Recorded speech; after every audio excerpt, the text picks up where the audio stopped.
நிலவரங்கள் வந்து கொண்டிருக்கின்றன. கேரளாவில் உள்ள வயநாட்டில் ராகுல் காந்தி 2 லட்சம் வாக்குகள் வித்தியாசத்தில் முன்னிலை பெற்றுக் கொண்டிருக்கிறார். அதே போன்று உத்தரப்பிரதேசத்தில் ரேபரேலி தொகுதியில் நின்றார்.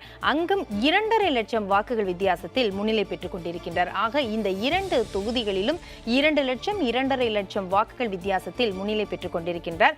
வாரணாசியில் பிரதமர் மோடி அவர்கள் 1.26 லட்சம் வாக்குகள் வித்தியாசத்தில் முன்னிலை பெற்றுக் கொண்டிருக்கிறார் அப்படிங்கிற தகவல்களை பார்க்கின்றோம்.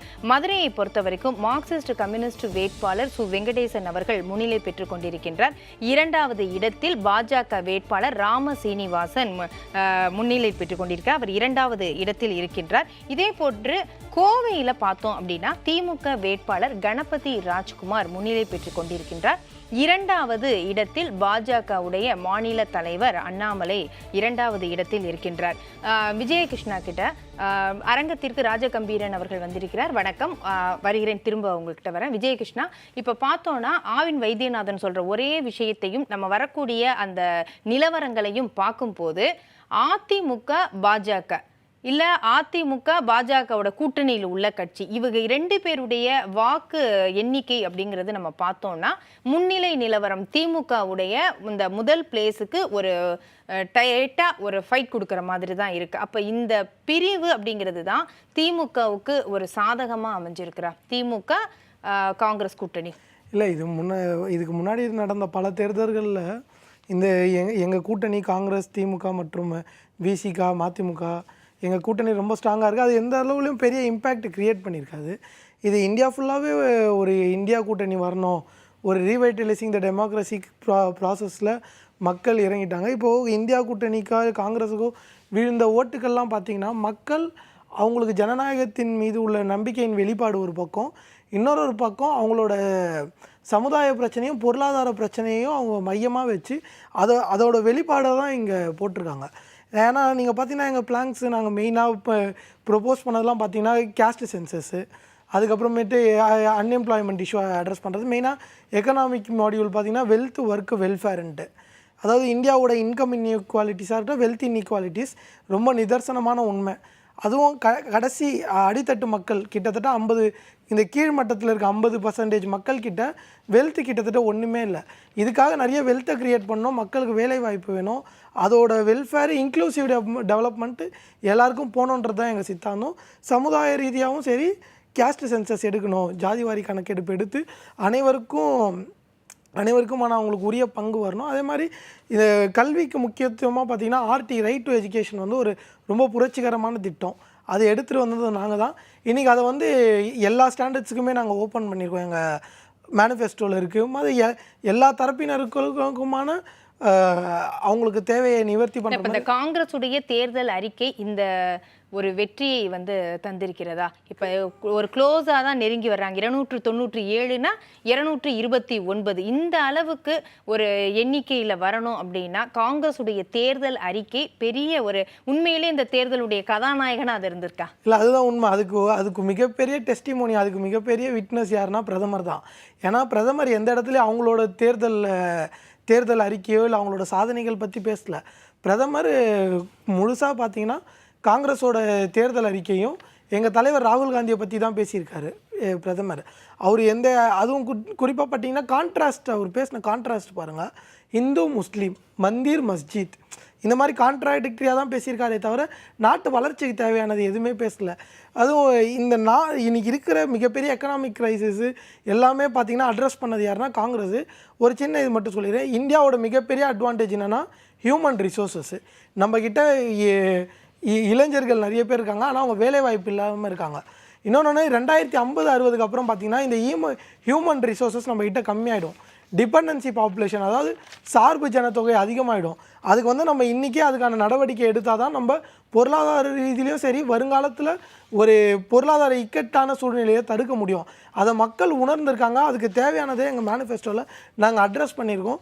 அதுக்கான வெளிப்பாடை தான் இப்போ கண்டினியூஸாக எங்களுக்கான சப்போர்ட்டை கொடுத்துட்டே இருக்காங்க. Figures R improving.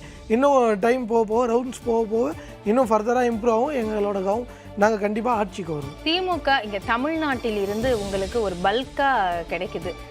இந்த வெற்றி அப்படிங்கிறது இந்தியா கூட்டணிக்கு கிடைக்கக்கூடிய ஒரு மிகப்பெரிய ஒரு விஷயமா பார்க்குறீங்களா? இல்லை இந்த கூட்டணி இது எல்லாமே ஒற்றை இலக்கில் சேர்ந்துருக்க கூட்டணி. அப்பார்ட் ஃப்ரம் அதர் திங்ஸ் இந்த கூட்டணி எல்லாமே இந்த ஜனநாயகம், கான்ஸ்டியூஷன் ஆஃப் இந்தியா, இந்த அரசியல் அமைப்பை காக்க வேணுன்ற ஒரு கொள்கை ரீதியான கூட்டணி. மற்ற பிரச்சனைகள், கட்சி விஷயங்கள் இதெல்லாம் தள்ளி வச்சு இந்த நாடு சாதாரண மக்கள் நீங்கள் பார்த்தீங்கன்னா இந்தியா விடுதலை பெறும் போதும் சரி, அது ரொம்ப ஹிஸ்டாரிக்கலாக நீங்கள் பார்த்தீங்கன்னா நிறைய டெப்ரிஷியேட்டட் எக்ஸ்ப்ளாய்டட் கண்ட்ரி இந்தியா. இது எல்லாமே மாற்றினதுக்கு முக்கிய காரணம் என்னன்னா ஜனநாயகம் தான். Democracy give space for everybody. Democracy அனைவருக்கும் அவங்களுக்கான குரலை எழுப்புறதுக்கான ஸ்பேஸை கொடுக்கும், அனைவரும் முன்னேறதுக்கான ஸ்பேஸை டெமோக்ரஸி கொடுக்கும். அதனால் அந்த டெமோக்ரஸி மூலயமா தான் அனைவரும் முன்னேறி இருக்காங்க. இன்றைக்கி அந்த டெமோக்ரஸிக்கு ஒரு டேஞ்சர் வருது, அது கொடுத்த இந்த அரசியலமைப்புக்கு ஒரு ஆபத்து வருன்றப்போ இதில் எல்லாத்துலேயும் இந்த ஜனநாயகத்தையும் இந்த அரசியலமைப்பு சட்டத்தையும் காப்பாற்றணுன்ற ஒற்றை கொள்கையில் இந்த கூட்டணி சேர்ந்துருக்கு. ஆவின் வைத்தியன் கரம் உயர்த்தி. ஜனநாயகமும் டெமோக்ரஸியை பற்றி பேசுகிறவங்க இதே காங்கிரஸ் வந்து அன்றைக்கி எமர்ஜென்சியை கொண்டு வரும்போது என்ன பண்ணிட்டு இருந்தாங்க? எமர்ஜென்சி இந்தியாவுக்கு யார் கொண்டு வந்தது? அதை பத்தி காங்கிரஸ் பேசலாமா? இல்ல நான் கேட்கிறேன் மேடம், யார் வேணாலும் பேசலாம், திமுக பேசலாம், யார் வேணாலும் பேசலாம். காங்கிரஸ் பேரை வந்து அதை பத்தி பேசுறதுக்கு எந்த ஒரு இல்ல எமர்ஜென்சியை கொண்டு வந்துட்டு இன்னும் அதே இது பண்ணல. அதுக்கப்புறம் இலங்கை தமிழர் 1.5 லட்சம் பேர் கொண்டு குவிச்சு ராஜபக்சேவோட ஒட்டி உறவாடிட்டு நீங்க வந்து ஜனநாயக பத்தியும் டெமோக்ரஸியை பத்தி தயவு செய்து பேசாதீங்க. வேற எது வேணாலும் பேசுங்க. சரி, கடந்து வந்த வரலாறு மறக்கவும் முடியாது, மறைக்கவும் முடியாது. அது ரொம்ப கிட்டத்தட்ட 50 வருஷம் ஆகுது. நீங்க இல்ல இருங்க சார், நீங்க பேசுனீங்க, நான் குறுக்க வரல. இது அதுக்கு நீங்க சொல்ற எமர்ஜென்சி முடிஞ்ச பிறகு இந்திரா காந்தி அம்மையாருக்கு இந்த நாட்டு மக்கள் இந்தியா வரலாறுல மிகப்பெரிய வெற்றியை கொடுத்துருக்காங்களா இல்லையா? அந்த அளவுக்கு ஓட்சார் இது வரைக்கும் யாரு ஹிஸ்டரி எடுத்து பார்க்கலாமா சார்? இந்தியாவோட ஹிஸ்டரி தோல்வியும் கொடுத்தாங்க. இருங்க சார், எவ்வளவு அந்த தேர்தல் எமர்ஜென்சி மன்னிப்பு கேட்டது கூட நீங்க மறந்துடலாம். நீங்க சும்மா இன்னும் 50 வருஷம் பழைய வர மாட்டேங்கிறீங்க. எப்ப பார்த்தாலும் டெமோக்ரஸி ஜனநாயகத்தை பத்தி பேசுறீங்களா? உங்க உங்களை மாதிரி இல்லாதது உங்களை மாதிரி பழைய கதையா பேசலாம். உங்ககிட்ட இல்லாதது உங்களை மாதிரி உங்க கையில இல்லாத ஒரு விஷயத்த இன்னொருத்தர்கிட்ட எதிர்பார்க்கறது தப்பு இல்லையா?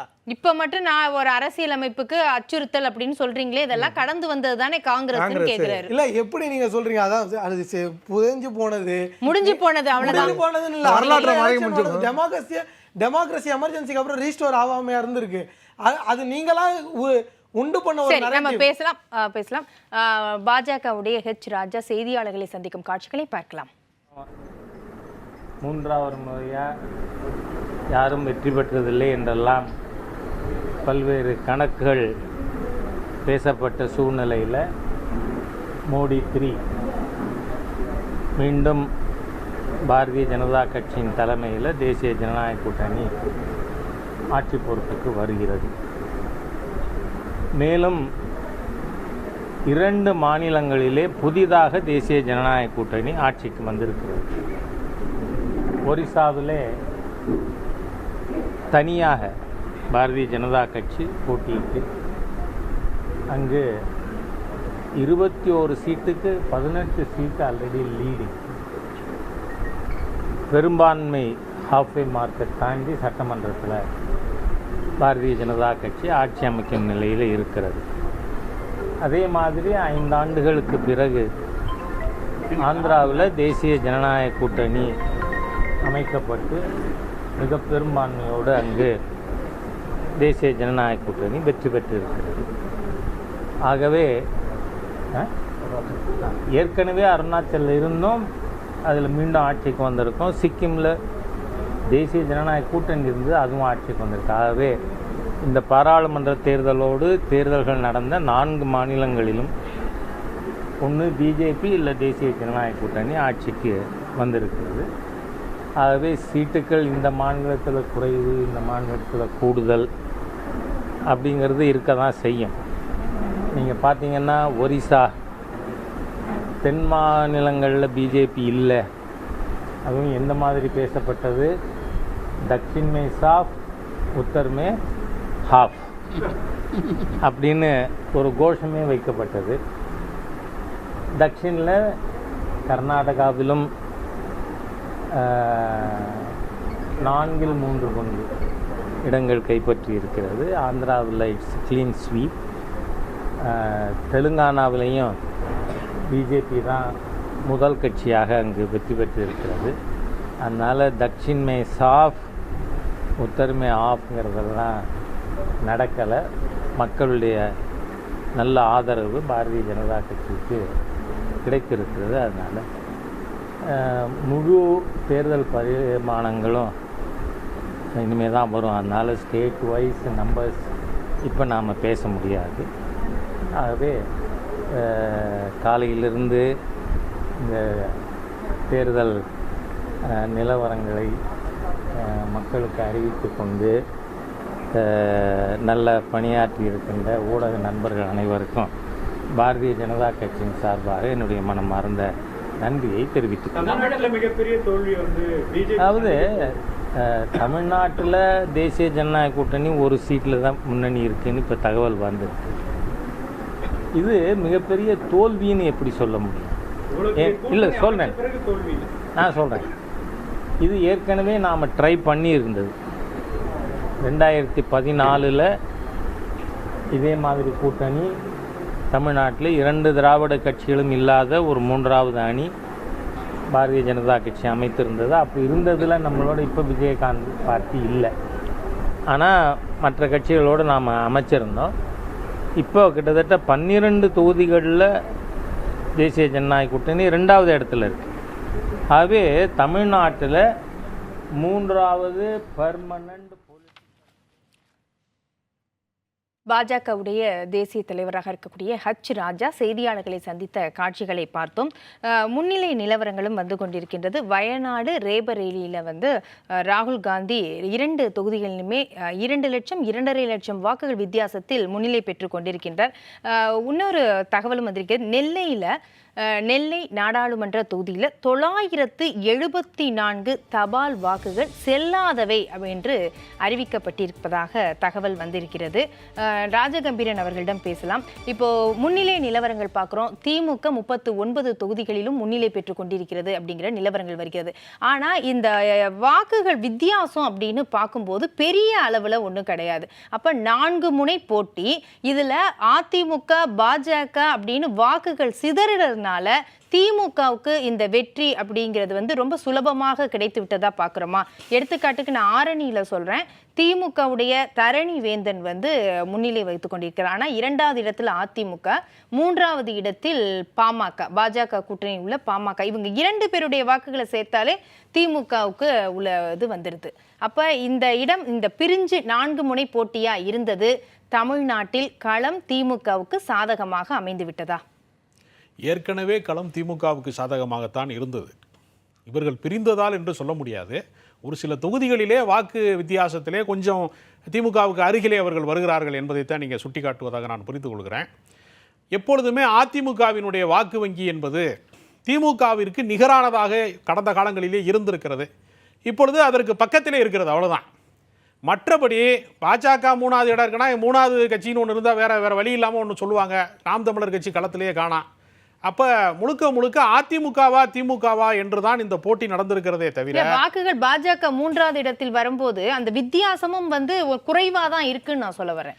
எல்லா இடத்திலும் அப்படி இல்லை. இப்போ உதாரணத்திற்கு வந்து இப்போ சௌமியா அன்புமணி அவர்களுக்கு வந்து கொஞ்சம் முன்னிலை வைக்கிறாங்க அப்படின்னா அது இப்போ வந்து ஏற்கனவே தருமபுரியில் வந்து பாமக வெற்றி பெற்றிருக்கிறது கடந்த காலங்களில். அவர்களுக்கென்று ஒரு சமூக வாக்கு வங்கி ஏற்கனவே அவர்களுக்கு இருக்கிறது. அதையெல்லாம் வந்து பாஜகவினுடைய கணக்கிலே எழுதி விடுவது என்பது ஒரு தந்திரமான நடவடிக்கை தானே தவிர அது அவர்களுடைய தனிப்பட்ட செல்வாக்கு. ஏன்னா பாட்டாளி மக்கள் கட்சிக்கு என்று ஒரு வாக்கு சதவீதம் எப்பொழுதுமே இருக்கிறது. அதனால் அதை கணக்கில் கொள்ள முடியாது. இவர்கள் தனித்து ஏதாவது ஒரு இடத்திலே வந்து வெற்றி பெறக்கூடிய சூழல் இருக்கிறது அல்லது 2வது இடத்தில் இருக்கிறது என்கிற அந்த தனித்து வந்தால் தான் அதை கணக்கிலே கொள்ள முடியும். கூட்டணி கணக்கையெல்லாம் சேர்த்து வைத்து பார்ப்பது அப்படிங்கிறது இதில் பொருத்த முடியாதாக இருக்காது.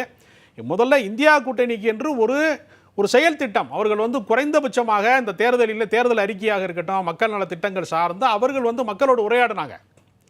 பாஜக அதை வந்து செய்யலை. பாஜக முழுக்க 10 ஆண்டு கால சாதனைகளை வந்து அவர்கள் சொல்வதற்கு பதிலாக வெறுப்பு பிரச்சாரத்தை மேற்கொண்டார்கள். கண்ணு கட்டிய தூரம் வரைக்கும் எதிரிகளே இல்லை என்று சொன்ன பாஜகவினுடைய கோட்டையிலே விரிசல் விழுந்திருக்கிறது. உத்தரப்பிரதேசத்திலேயே பல இடங்களிலே இந்தியா கூட்டணி வந்து இவர்களுக்கு சமமாக வருகிறது அப்படிங்கிற ஒரு சூழலையும் நம்ம பார்க்கிறோம். ராஜஸ்தானில் வருகிறது. அப்போ வட மாநிலங்களிலே வந்து பாஜக வலிமையான கூட்டணியில் இருக்கிறது, ரொம்ப வலிமையாக இருக்கிறது என்பதை இந்த முறை இந்தியா கூட்டணி வந்து தகர்த்திருக்கிறது. யார் ஆட்சி அமைக்கிறார்கள், யார் முதன்மை வைக்கிறார்கள் என்பது கூட இந்தியா கூட்டணி ரொம்ப பின்தங்கிறோம், ராகுலுடைய வயதுக்கு கீழே தான் சீட்டு பெறுவாங்க என்றெல்லாம் கடந்த காலத்தில் தேர்தலில் பேசினாங்க. ஆனால் நிலைமை அப்படி இல்லை. இன்னும் கொஞ்சம் முயற்சி செய்திருந்தால் இவர்கள் வந்து பாஜகவை வீழ்த்தி இருக்க முடியும் என்கிற இடத்திற்கு தான் அவர்கள் வந்து என்ன முயற்சி செஞ்சிருந்தா இந்த நிலைமைக்கு வந்திருக்கலாம். அந்த ஏற்கனவே நாம் பலமுறை விமர்சித்த விஷயம்தான். ஒரு பிரதமர் வேட்பாளர் என்பது மாதிரியான ஒரு தோற்றத்தை உருவாக்க தவறிவிட்டார்கள் இந்தியா கூட்டணி. ஒருவேளை அதை சொல்லியிருந்தால் இன்னும் கொஞ்சம் வாக்கு சதவீதம் உயர்ந்திருக்கக்கூடிய வாய்ப்பும் இருக்கிறது. இப்பொழுதுமே அவர்கள் வந்து தனித்த வந்து ஒரு பெரிய அளவிலே வந்து பாஜகவுக்கு வந்து தொடவே முடியாது, அசைக்கவே முடியாது. அதாவது பிரிட்டிஷ்காரர்கள் காலத்தில் சொல்லப்பட்டது உண்டு. என்ன சொல்லுவாங்கன்னா, சூரியனே அஸ்தமிக்காத சாம்ராஜ்யத்துக்கு சொந்தக்காரர்கள் என்று பிரிட்டிஷ் சாம்ராஜ்யத்தை சொல்லுவாங்க. அவ்வளோ பெரிய ஒரு நாட்டை வந்து நாங்கள் ஆட்சி செஞ்சோம்னு சொல்லுவாங்க. உலக நாடுகள் மொத்தத்திலையும் அவங்க அரசாங்கம் இருந்தால் சொல்லுவாங்க. அதே போல் எங்களுக்கு நிகராக யாருமே இல்லை, பாஜக வந்து ரொம்ப வலிமை பெற்ற ஒரு கட்சி, அதை வந்து அவ்வளோ பெரிய வலிமை மிக்க ஒரு கட்சியை வீழ்த்தவே முடியாது என்றெல்லாம் இவர்கள் சொன்னது இப்பொழுது அவர்களுடைய கோட்டையிலே வந்து விரிசல் விழுந்திருக்கிறது. அவர்கள் நினைத்த அளவிற்கு வந்து வாக்கு பெற முடியவில்லை என்பது வந்து இந்தியா கூட்டணியினுடைய வியூகத்துக்கு கிடைத்த வெற்றியாக நான் பார்க்கிறேன். சரி, ஒரு முக்கிய தகவல் ஒன்று வந்திருக்கிறது, நம்ம தொடர்ந்து பேசலாம்.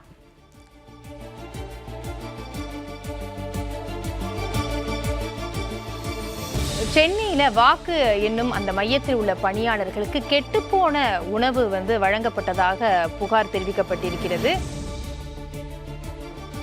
நுங்கம்பாக்கத்தில் உள்ள லயோலா கல்லூரியில் அந்த வாக்கு எண்ணும் மையத்தில் பணியாற்றக்கூடிய அந்த ஊழியர்களுக்கு, அந்த பணியாளர்களுக்கு கெட்டுப்போன உணவு வழங்கப்பட்டிருக்கிறார்கள் அப்படிங்கிற புகார் எழுந்திருக்கிறது.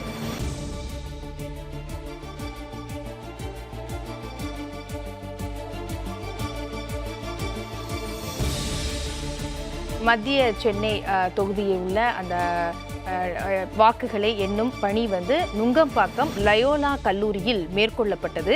அங்கு பணியாற்றக்கூடிய அந்த பணியாளர்களுக்கு கெட்டுப்போன உணவு வழங்கப்பட்டதாக புகார் எழுந்திருக்கிறது. காலை 8 மணிக்கு அந்த தபால் வாக்குகள் எண்ணக்கூடிய அந்த பணி ஆரம்பித்தது. அவர்கள் தொடர்ந்து அந்த பணியில் ஈடுபட்டு கொண்டிருக்கின்றார்கள். காலை 8 மணியிலிருந்து அவர்கள் அந்த பணியில் ஈடுபட்டு கொண்டிருக்கிறார்கள். மதிய உணவு வழங்கப்பட்டது, ஒரு கெட்டுப்போன உணவு வழங்கப்பட்டிருக்கிறது அப்படின்னு வேதனையுடன் அந்த பணியாளர்கள் தெரிவித்திருக்கிறார்கள். தேர்தல் நடத்தும் அதிகாரி பிரவீன் குமாரிடம் பணியாளர்கள் வந்து புகார் கொடுத்திருக்கிறார்கள். நேரடியாக புகார் கொடுத்திருக்கிற தகவலும் வந்திருக்கிறது. ஆக மத்திய சென்னையில் இருக்கக்கூடிய தொகுதிகளுடைய வாக்கு எண்ணும் மையமாக நுங்கம்பாக்கம் லயோலா கல்லூரி இருக்கிறது.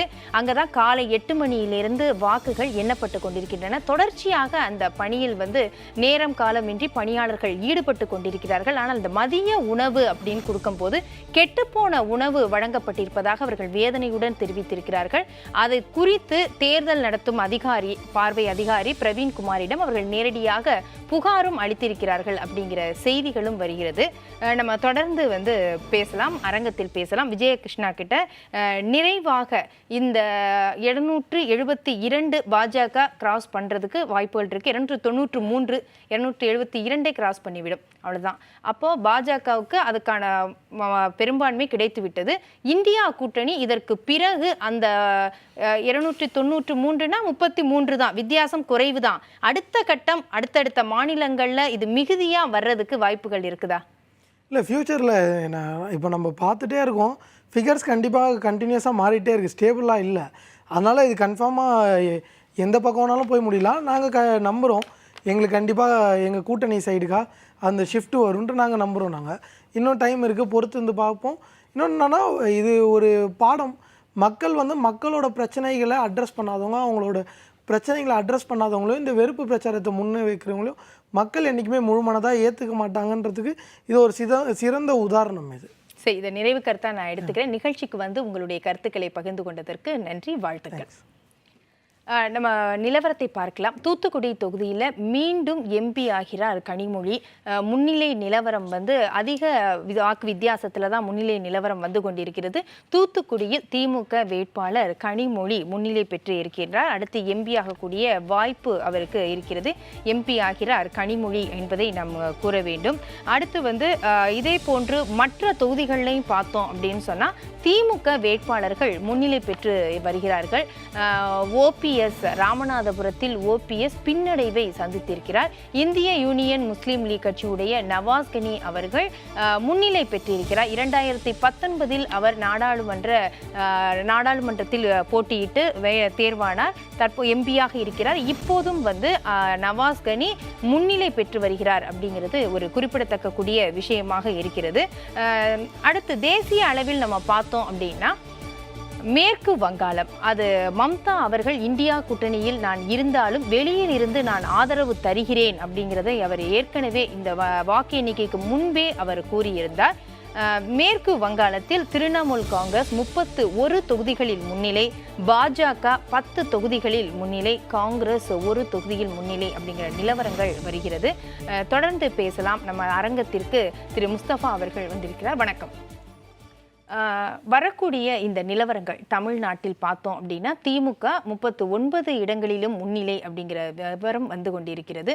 ஓபிஎஸ் ராமநாதபுரத்தில் பின்னடைவை சந்தித்திருக்கிறார். இதற்கான காரணங்கள் என்னவாக இருக்கிறது? என்னென்னு கேட்டிங்கன்னா, ஒப்பீனியன் போல் எக்ஸிட் போல் பார்க்கும்போது தமிழ்நாட்டில் எனக்கு தெரிஞ்சு வந்து கருத்து கணிப்பு ரொம்ப தெளிவாக தான் வந்திருக்கு. ஏன்னா நம்ம வந்து தமிழ்நாட்டில் திமுக தான் வந்து 36, 37, 38 இன்றைக்கி வந்து பார்த்திங்கன்னா 39 வந்துடுச்சுன்ற பாகத்தில் பார்க்குறோம். தமிழ்நாட்டில் பிரதானமாக இருக்கக்கூடிய அனைத்து இந்திய அண்ணா திராவிட முன்னேற்ற கழகம் இன்றைக்கி 2வதையும் தாண்டி 3வது இடத்துக்கு போயிருக்கிறோம் என்ற பார்வையில் தான் நம்ம பார்க்குறோம். இல்லை, எல்லா இடங்களிலும் 2வது இடம் வந்து கொண்டிருக்கு இல்லையா? அல்ல, நீங்கள் வந்து பார்த்தீங்கன்னா பெரும்பான்மையான நீங்கள் 11 இடமோ 12 இடமோ வந்து பார்த்தீங்கன்னா பாஜகவை சார்ந்தவர்கள் 2வது இடம் வருவார்கள் என்று வந்துட்டு இருக்கிறாங்கன்ற செய்தி வந்துட்டுருக்கு. அப்போ அனைத்து இந்திய அண்ணா திராவிட முன்னேற்ற கழகம் பிரதானமாக கடந்த பாராளுமன்ற தேர்தலில் 1 ஜெயிச்ச அதிமுக இன்றைக்கி வந்து பார்த்திங்கன்னா 0 வந்து நிற்கிது. விருதுநகர்லையும் அவர் வந்து பின்தங்கி இருக்கிறார் என்ற நிகழ்வை நம்ம பார்த்துட்ருக்குறோம். அந்த அடிப்படையில் தமிழ்நாட்டு களத்தில் எடப்பாடி பழனிசாமி சுய பரிசோதனை செய்து வரும் தேர்தலை சந்திப்பார் என்றதை நம்புகிறேன். நீங்கள் இன்றைக்கி வந்து மத்தியில் இருக்கக்கூடிய பாஜகவும் தொடர் வெற்றியில் இன்றைக்கி வந்து பார்த்திங்கன்னா 3வது முறைய ஆட்சி அமைக்கக்கூடிய நம்பர்லாம் நம்ம வந்து போயிட்டுருக்கு. நீங்கள் ஒன்று நம்மளுக்கு தெளிவான ரிசல்ட் வந்து ஒரு 5 மணி 6 மணிக்கு தெரிந்தாலும் கூட யாரை எதை நோக்கி போகுதுன்றதே நம்ம பார்ப்போம். அந்த அடிப்படையில் வந்து பார்த்திங்கன்னா அவர்கள் வந்து இந்த நம்பரை வந்து தள்ளி ஆட்சி அமைக்கக்கூடிய நிகழ்வுல போயிட்டுருக்கிறாங்க. காங்கிரஸும் வந்து பார்த்திங்கன்னா போன தடவை ஒன்றுமே இல்லாத காங்கிரஸ் இன்றைக்கி வந்து அவர் ஜோடா யாத்திரை மூலமாக கொஞ்சம் ப்ளஸ் ஆகி காங்கிரஸும் வந்து கணிசமான வாக்கு வங்கியை வாங்கியிருக்கின்றது.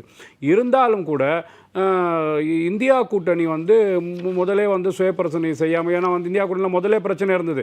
நிதிஷ்குமார் திருப்பி பிஜேபிக்கு ஆதரவு கொடுத்ததும், மம்தா வந்து அவங்க கூடயே இருந்துட்டு நான் வந்து தனியாக நிற்கிறேன்னு சொல்கிறதும், வெளியில் இருந்து ஆதரவு கொடுக்குறேன்னு சொல்கிறதும், இந்த குழப்பம்லாம் இல்லாமல் இருந்தால் இன்னும் கூடியிருக்கலாம் என்ற பரவல் நான் பார்க்குறேன். அதையும் தாண்டி அந்த குழப்பத்தில் ஒன்றுமே இருக்காது இந்தியா கூட்டணி அப்படிங்கிறது தான் விமர்சனம் வைக்கப்பட்டது.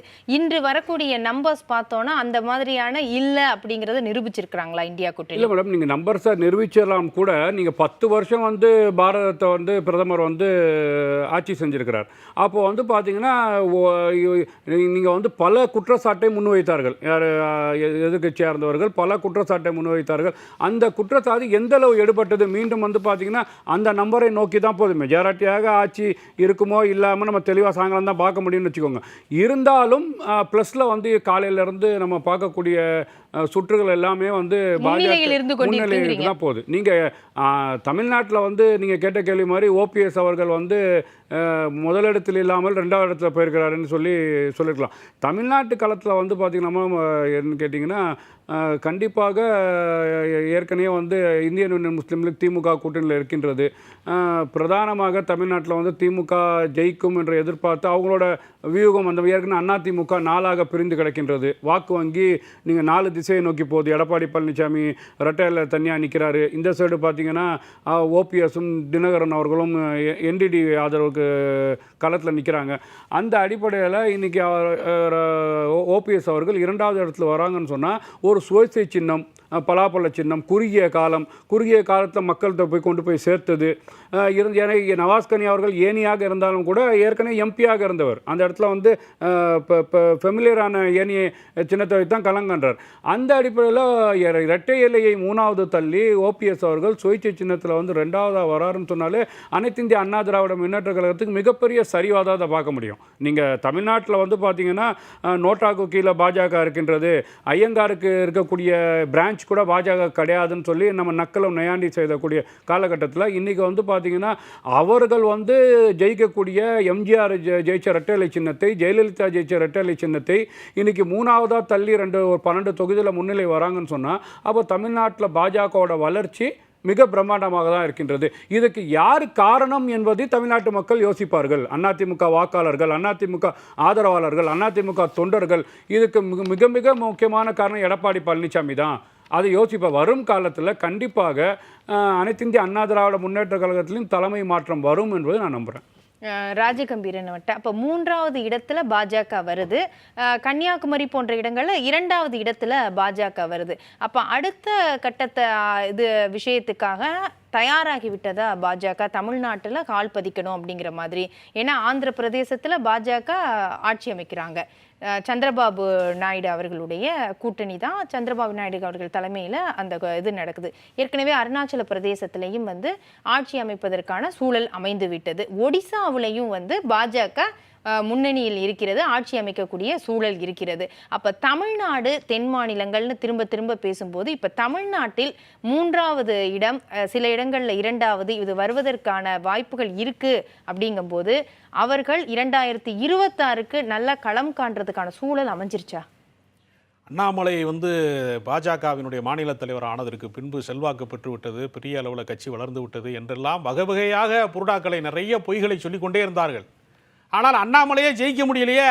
அப்போ நீங்கள் வந்து ஒரு தலைமை என்று ஒருவரை காட்டி நீங்கள் பெரிதாக ஒரு பிம்பத்தை வந்து கட்டமைத்து எவ்வளவோ விஷயங்களை சொன்னீங்க. அவர் வந்து நடைபயணம் போகிறாரு, அப்படி போகிறாரு, அப்போ பெரிய வளர்ச்சி பெற்றுட்டாரு, அண்ணாதுரைக்கு அடுத்து அவர் தான் பெரிய தலைவராக உருவாகிறாரு என்றெல்லாம் பொய்களை கட்டுமானம் செய்தவர்களால் அவர் இன்றைக்கு பின்னடைவில் தானே இருக்காரு கோயம்புத்தூரில். இப்போ தலைவரே வந்து வெற்றி பெற முடியாதவராக இருக்கிறாரு. அப்படிங்கிறப்ப அந்த கட்சி வந்து 3வது இடத்துல இருக்குது, 4வது இடத்துல இருக்குன்னா அப்போ மொத்தமே போட்டி போடுறவங்களே 4 பேர் தான் போட்டிடுறாங்க.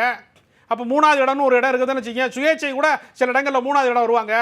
அதையெல்லாம் வந்து நீங்கள் அரசியல் கட்சியினுடைய வளர்ச்சி கணக்கில் எப்படி சேர்க்க முடியும்? 1,50,000 வாக்கு வாங்கியிருக்காரு கோயம்புத்தூரில். என்ன 2வது இடம் அண்ணாமலை 1,50,000 ஓட்டு வித்தியாசம் இன்னைக்கு வந்திருக்கு பாருங்க.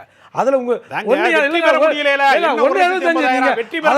சொல்றோம் நீங்க ராஜதந்திரமா பிரித்தாளும் சூழ்ச்சியை கையாண்டு அங்க 2 பேருடைய வாக்கு அண்ணாமலை வாங்க வாக்குறவும் அங்க சங்கை ராமச்சந்திரன் வாங்க ஓட்டு வித்தியாசம் பாருங்க. 2 சேர்த்தா 20,000 ஓட்டு மேல வருது திமுகவோட. இதுதான் நாங்க சொல்றோம். ஜெயிக்கலையேங்கறார் ஒரு மாநில தலைவர் அங்க வெற்றி பெறவில்லையேங்கறார். பிஜேபி வந்து வாஜ்பாய் இருக்கும்போது 2 இடத்துல தான் இருந்தது. இன்னைக்கு 295 இடம் வந்திருக்குதுன்னா அதுக்கு யாரு அப்படிதான் எடுத்தோட ஜெயிக்க முடியாது. எடுத்தோட 40 தொகுதிக்கு வர முடியாது. 400 வரும்னு சொன்னீங்களே, 400 தொகுதியில் வெற்றி பெற தேர்தல் தலைகளா மாறிடுச்சுல. தலைகளா ஒண்ணே மாறல. இன்னைக்கும் பாரத பிரதமர் தான் ஆட்சி அமைக்க போறாங்க. பிஜேபி தான் இருக்குது. நீங்க சொன்னீங்களா அப்படி இருந்தா தெலுங்கானால பிஜேபி கூட்டணி ஏன் ஜெயிக்குது? இது ஆந்திரா ஒரு முக்கிய தகவல் நான் திரும்ப வரேன். ஆந்திர முதலமைச்சராக பதவியேற்க உள்ள சந்திரபாபு நாயுடுவுடன் இந்தியா கூட்டணியில் உள்ள சரத் பவார் பேச்சு நடத்தி இருக்கிறார், பேசியிருக்கிறார், தொலைபேசியில் பேசியிருக்கிறார் அப்படிங்கிற ஒரு தகவல் வருகிறது. அதை பற்றி விவரங்கள் அடுத்தடுத்த கட்டங்களில் வரும் அப்படின்னு எதிர்பார்க்கலாம். தொடரலாம். இப்போ புதுசாக ஏற்கனவே 19 ஸ்டேட்டில் பிஜேபி ஆளுநர் இருக்காங்க. இப்போ ஆந்திராவும் தன்னிச்சா ஒரு ஒடிசாவில் பிஜேபி ஜெயிச்சிருக்கு. 20 ஸ்டேட் வந்துருச்சா? ஆந்திராவில் சந்திரபாபு நாயுடு சரத்பவாரும் பேசியிருக்கிறார். வேணும்னா நீங்க காங்கிரஸையும் திமுகவும் ஒன்று சேர்த்துப்பீங்க. வேணும்னா இப்போ எங்க கூட்டணியில் ஜெயிக்கலன்றீங்க. அப்போ எங்க கூட கூட்டணி இல்லைன்னா அவர் தனிச்சா நீ ஜெயிக்க வேண்டியது தானே? சரி ராஜா அது முடிச்சிடறேன். ஒடிசாவில் தனித்து தானே நாங்கள் ஜெயிச்சிருக்கிறோம்.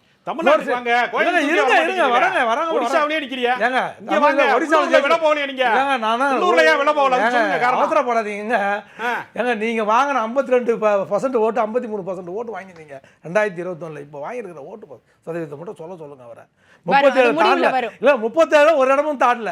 அப்போ திமுகவோட ஓட்டு சதவீதம் குறைஞ்சிருக்கா இல்லையா? இந்த திமுக காரங்க எப்ப பார்த்தாலும் நீங்க தானே சொல்லுவீங்க புள்ளி விவரத்தை. இந்த புள்ளி விவரத்தை இப்ப பதில் சொல்லுங்க.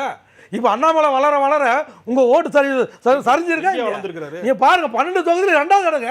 பாராளுமன்ற தொகுதி இது எம்எல்ஏ தொகுதியில, பாராளுமன்ற தொகுதியில 12 தொகுதியில அனைத்து இந்திய அண்ணா திராவிட கீழுக்கு தள்ளி 2வது இடத்துல நீங்க அண்ணாமலை கொண்டு வந்திருக்காரு. இதுக்கு முன்னாடி இது மாதிரி யாரா கொண்டு வந்திருக்காரா? அப்ப வாக்கு சதவீதம் திமுகவுடைய தலைகீழ போயிட்டு இருக்குது. ஏன்னா நீங்க 1000 எண்ணிக்கை டிஃபரன்ஸ் கம்மியா தான் இருக்கு. 1000 ரூபாய் வரேன். இல்லங்க நீங்க 500 இருந்து 1000 ரூபாய் ஓட்டுக்கு கொடுத்து அது இல்லாம கவர்மெண்ட் பணத்தை இல்ல கவர்மெண்ட் பணத்தை ஓசில கவர்மெண்ட் பணத்தை ஓசில அள்ளி கொடுத்துட்டு இப்ப மின்சாரத்துல இருந்து சொத்து வரியில இருந்து பார்வையில இருந்து எல்லாத்தையும் ஏத்திட்டீங்க. இன்னும் ஏத்தாது ஏதாவது இருக்குதுன்னா சொல்லுங்க. ஓசில கொடுத்து அப்பவும் உங்களுக்கு ஓட்டு சரிஞ்சிருக்குதுன்னா இதெல்லாம் கொடுக்காம இருந்தா உங்க நிலைமை என்ன? ஓட்டுக்கு 500 ரூபாய் கொடுத்தீங்களா இல்லையா? சரி சரி ராஜகம்பீரன் பிஜேபி எங்கேயாவது கொடுத்ததா? இந்த 4 கோடி கைப்பற்றாங்க. யாருக்காவது பிடிச்சாங்களா வேட்பாளருக்கு? பிஜேபி வேட்பாளருக்கு 4 கோடி ரூபாய் பிடிச்சாங்க. நீங்க விஞ்ஞான முறை வந்து எதையாவது பேசலாமா? நிரூபணம் இருக்கா? நிரூபணம் இருக்கா? ஏங்க யாருமே முறை தண்டிக்கப்பட்ட நிரூபணம் இருக்கா? திமுக யாரும் போட முடியல. நிரூபணம் இருக்கா? இருங்க ராஜகம்பீரன் இருங்க. சும்மா அளவு போட்டாங்க உண்மையாயிருமா? நிரூபணம் தேர்தல் கமிஷன் 10000 கோடி பறிமுதல் பண்ணிருக்காங்க. இல்ல 4 கோடி பறிமுதல் பண்ணாங்கல்ல. கடந்த தேர்தல திமுக கம்யூனிஸ்ட் கட்சி 10 கோடி ஒரு தொகுதி சார் அது வேற சார். கைப்பற்றப்பட்டது கொடுக்கிறது அது வேற. கட்சிக்கு கொடுக்கிறது இது பிடிச்சது கைப்பற்றப்பட்டது. ஒரு டீ வாங்கி குடிச்சிட்டு கட்சிக்கு அடிக்கிறது ஒண்ணா, ஒருத்த காசு கொடுக்கிறது எங்க கொடுத்தீங்க? இல்ல லாட்டரி சீட்டு இவரு இருக்கார்ல மார்டின் அவருடைய மருமக அக்கௌண்ட்ல இருந்து டைரக்டா 550 கோடி வந்து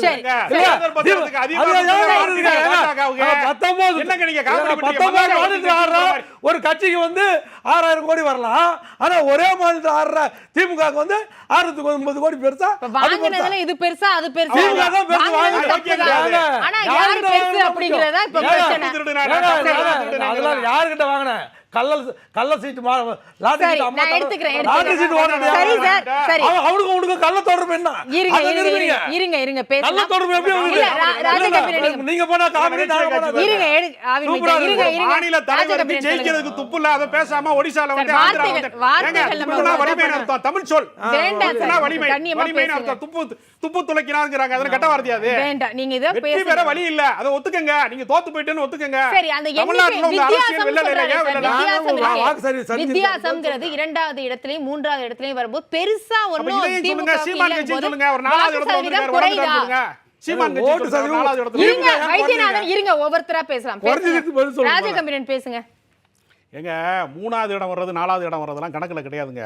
உங்களால் வெற்றி பெற முடியல. அது முதல்ல ஒப்புக்கொள்ளுங்க. உங்களால் இந்த அரசியலில் தமிழ்நாட்டு அரசியலில் உங்களால் நீங்கள் இவ்வளவு நடைபயணம் போய் இவ்வளவு விமர்சனங்கள் செய்து இவ்வளவு நாங்கள் கட்சி வளர்ந்துருச்சு நாங்கள் 5 இடத்துல ஜெயிப்போன்னு எக்ஸிட் போலில் பொய் சொல்லி எத்தனையோ கருத்து கணிப்பின் வழியாக தவறான பிரச்சாரங்களை செய்தவர்களால் எந்த இடத்திலும் வெற்றி பெற முடியலை. என்ன நீங்கள் கடைசியாக வந்து சௌமியா அன்புமணி முன்னிலை வைக்குதுன்னா அது பாமகவுடைய ஓட்டு. எல்லாவற்றையும் தங்களுக்குரியதாக மாற்றிக்கொள்வதற்கு நீங்கள் முயற்சி செய்கிறீங்களே தவிர உங்களை தமிழ் மக்கள் ஒரு நாளும் நம்ப மாட்டார்கள். தமிழ்நாட்டுக்கு பாஜக செய்த துரோகங்களுக்கு தமிழ்நாட்டிலே அது கால் பதிக்கவே முடியாது என்பது மீண்டும் இந்த நாடாளுமன்ற தேர்தலினுடைய முடிவுகளின் வழியாக மீண்டும் ஒரு முறை உறுதிப்படுத்தப்பட்டிருக்கிறது என்பதை நான் சொல்ல கடமைப்பட்டேன். வாக்கு சதவீதம் வரும்போது அதை பற்றி நம்ம பேசலாம்.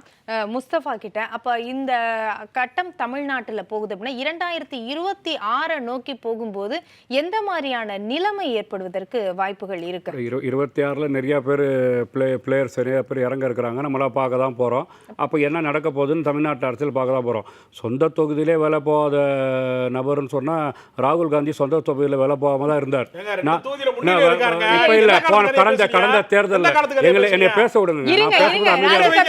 என்னைய பேச விடுங்க. உங்க வாயில உங்க சுற்றுவட்டவர் பேசணும். என்னைய பேச விடுங்க.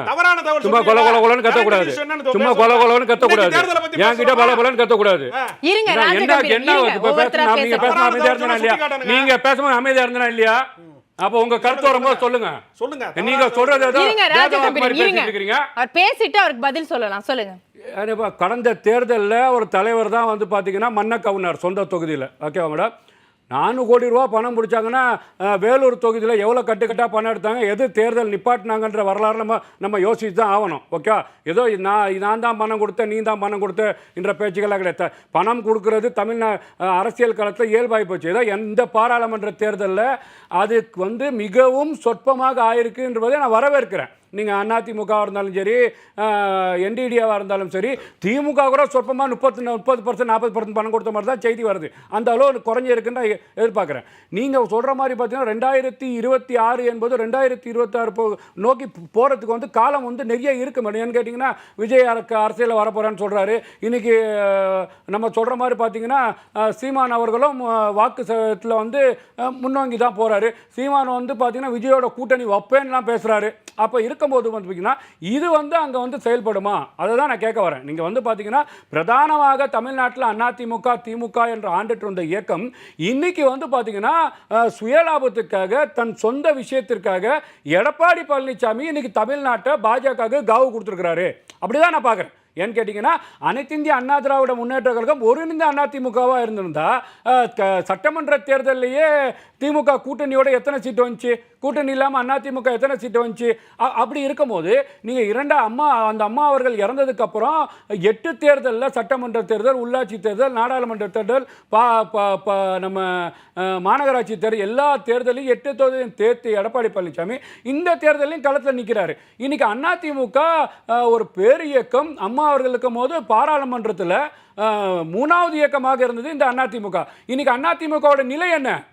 நான் அதிமுக அழியுது என்றது வருத்தப்படக்கூடிய விஷயத்தில் பார்க்கக்கூடிய ஆள்ல நாங்களும் ஒருத்தவங்க தான். இது திராவிட இயக்கங்கள் அழியுது என்ற வருத்தப்படக்கூடிய பார்க்கக்கூடிய விஷயத்தில் நாங்களும் ஒருத்தவங்க தான். இன்னைக்கோட களம் என்ன, இன்னைக்கு கிரவுண்ட் ரியாலிட்டி என்ன? அனைத்து இந்திய அண்ணா திராவிட முன்னேற்ற கழகம் 15 தொகுதியில் இரட்டை இலை பின்னாடி போயிட்டு நீங்கள் என்டிடி கூட்டணி வந்து பார்த்தீங்கன்னா 12 இடத்துல வந்து 2வது நீங்கள் வந்து பார்த்தீங்கன்னா யார் முதல்ல வேணா யார் வேணா சவாரி செய்யட்டும். ஆனால் எடப்பாடி பழனிசாமியை நம்பி ராமதாஸ் வரல, எடப்பாடி பழனிசாமி நம்பி ஜான் பாண்டியன் வரல, எடப்பாடி பழனிசாமி நம்பி தேவநாதன் வரல, எடப்பாடி பழனிசாமி நம்பி பாஜக வரல. அந்த அடிப்படையில் ஒரு கூட்டணியை கூட கட்டணிப்பு தர முடியாத காரணத்தினால தான் இன்னைக்கு வளர்ந்துருக்குன்னு தான் நாங்கள் எங்கள் கருத்தை சொல்கிறோம். சரி, மத்திய சென்னையிலையும் வந்து பாஜக 2வது இடத்தில் வந்திருக்கிறது. திமுக வேட்பாளர் தயாநிதி மாறன் முன்னிலை பெற்றுக் கொண்டிருக்கின்றார். பாஜகவுடைய வேட்பாளர் வினோஜ் செல்வம் வந்து 2வது இடத்தில் இருக்கிறார். 3வது இடத்தில் தான் வந்து தேமுதிக பார்த்தசாரதி 3வது இடத்தில் இருக்கிறார். அதுபோன்று தென் சென்னையிலையும் வந்து முதல் இடத்தில் முன்னிலையில் இருப்பது திமுக வேட்பாளர் தமிழச்சி தங்கபாண்டியன். 2வது இடத்தில் இருப்பவர் தமிழிசை சவுந்தரராஜன், பாஜகவை சேர்ந்த தமிழிசை சவுந்தரராஜன் அப்படிங்கிற முன்னிலை நிலவரங்கள் வந்து கொண்டிருக்கின்றது.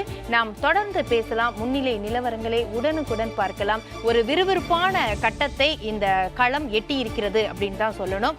தேசிய அளவிலையும் 292 இடங்களில் பாஜக 272 பெரும்பான்மையை அது தாண்டிவிட்டது. 293 இடங்களில் பாஜகவும் என்டிஏ கூட்டணியும், இந்தியா கூட்டணி 233 இடங்களில் இந்தியா கூட்டணியும் வந்து கொண்டிருக்கிறது. அடுத்தடுத்த கட்டங்கள்ல இது எவ்வளவு தூரம் இந்த நெருக்கமா போறதுங்கிறது குறைகிறதா அல்லது இடைவெளி அதிகமாகிறதா என்பதை பொறுத்திருந்து பார்க்கலாம்.